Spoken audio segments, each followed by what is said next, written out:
确了舞蹈生这3个字的完美形象。同时呢，一周在这段时间里陪伴大家一起练习，一起成长，在39位舞蹈生的心里中，最熟悉的陌生人成为了最默契、最亲切的学长。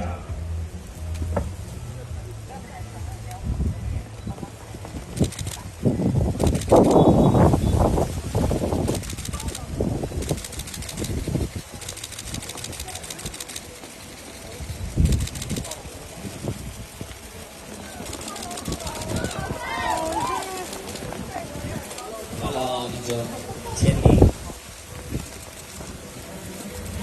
笔要自取。欢迎一周。只有在我们的签名板上留下名字，然后我们可以拍个照留下纪念。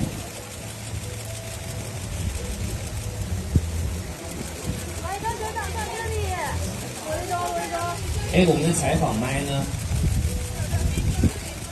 你在等什么？等我来吗？一周来。先拍照。来。好，我们有几个问题想问你啊，因为节目已经走到后半程了，这段时间陪伴舞蹈生一起成长蜕变，有什么特别让你感触很深的事情吗？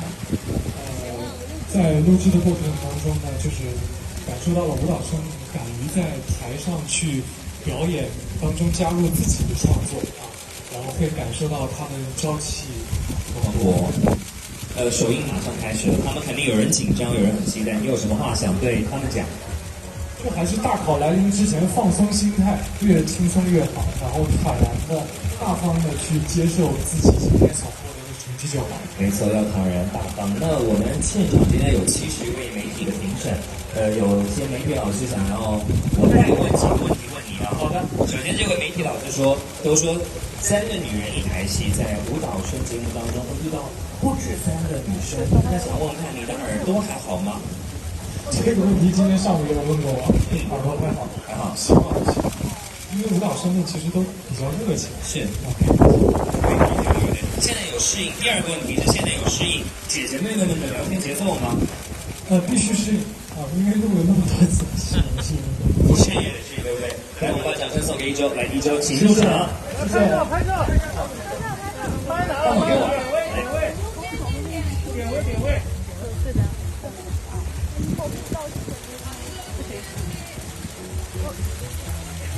正前方，雷声。正前方。好，谢谢一周，辛苦啦，辛苦。